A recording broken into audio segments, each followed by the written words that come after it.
Oke, halo semuanya. Hari ini saya akan bahas tentang ada apa dengan Barca ya. Nah, sekarang pertanyaannya kayak gini. Kita balik ke 5 tahun ke belakang.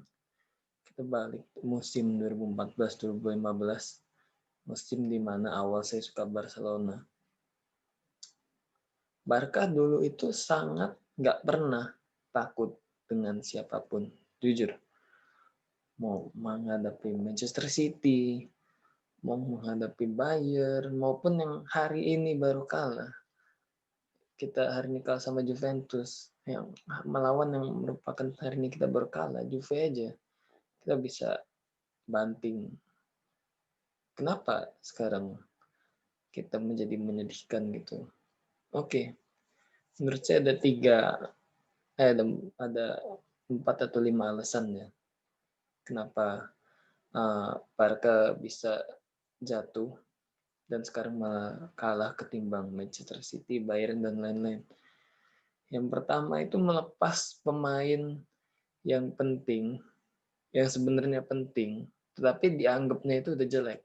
Contoh, dulu musim 2015-16, Dani Alves. Saya lupa waktu itu dia umurnya 32 apa 33 ya, tapi dia itu tuh dibiarin kontraknya nggak diperpanjang. Dan akhirnya musim depannya ia bergabung Juventus.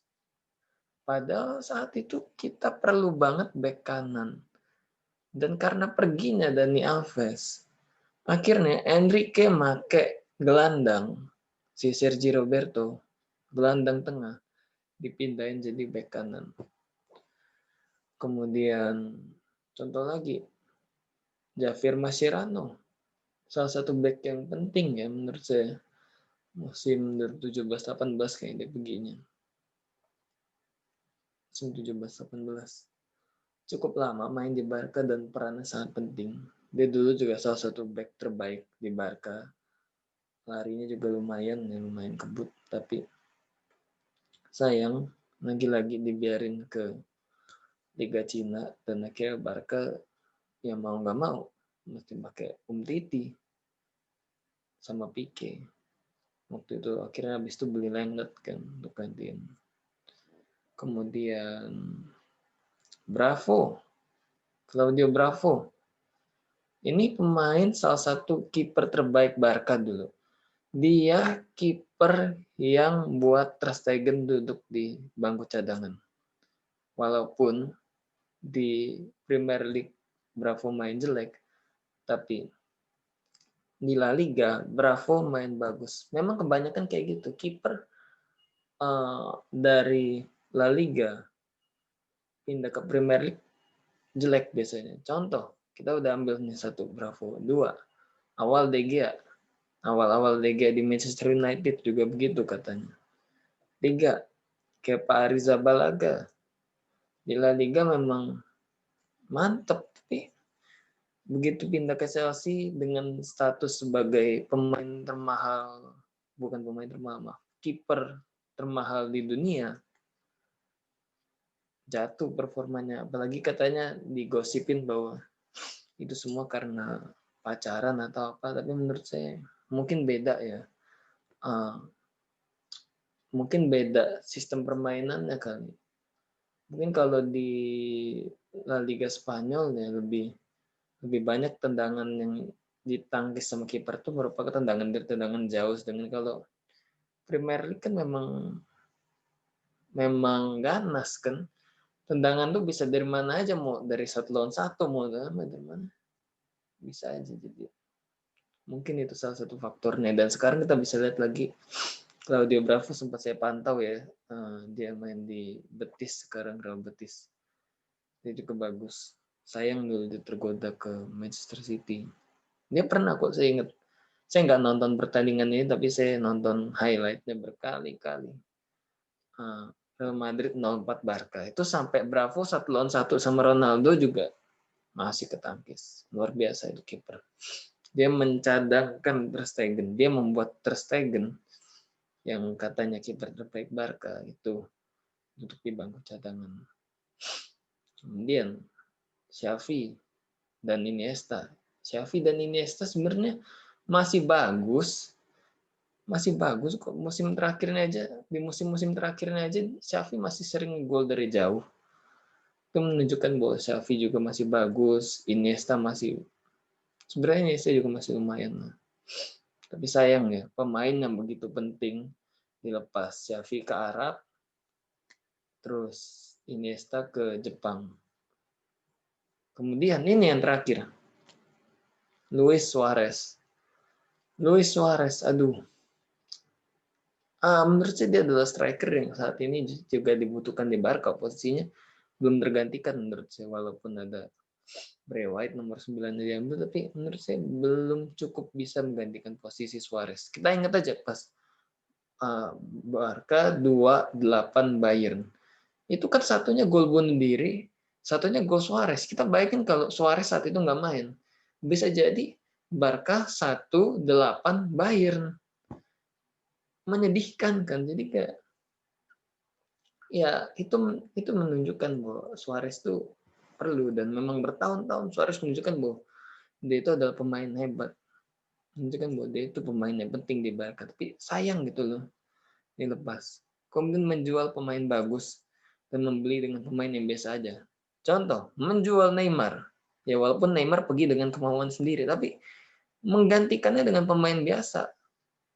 Contoh, dia mau Dembele waktu itu kan, Barca memilih Dembele untuk gantiin Neymar, dan ya Dembele sih berbakat, tapi untuk menggantikan posisi Neymar yang saat itu nggak belum bisa saya bilang.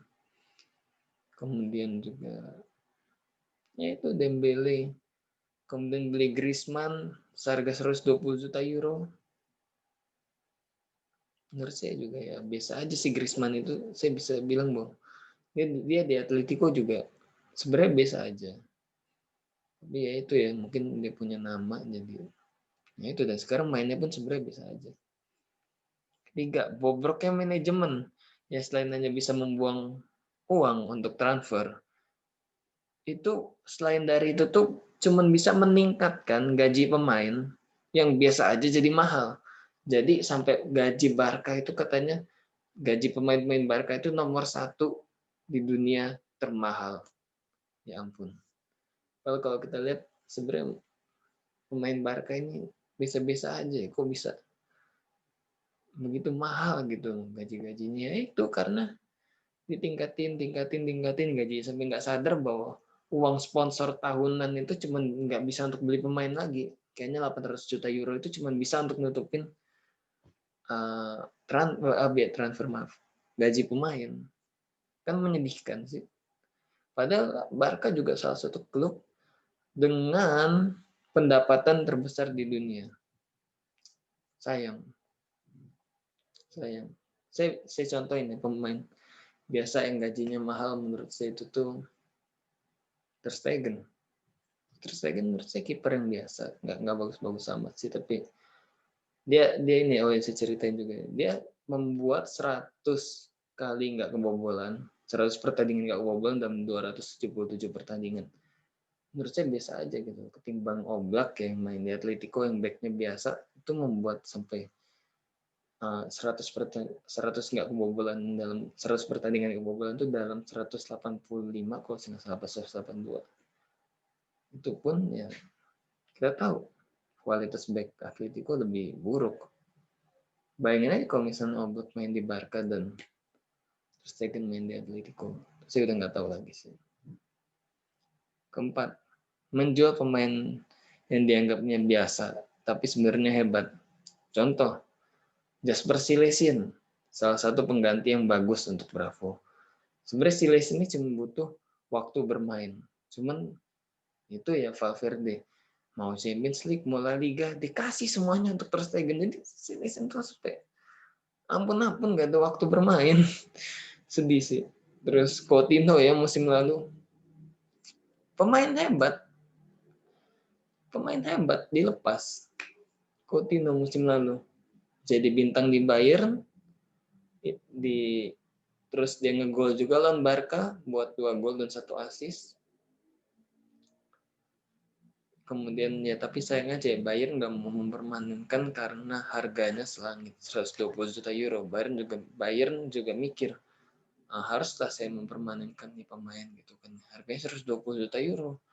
Dan Barca nggak mau nego lagi 120. Waktu itu akhir-akhirnya mau diturunin 80 tapi Bayern kayaknya juga udah belum gitu. Kemudian Denis Suarez juga nggak dapat waktu bermain. Sayang banget.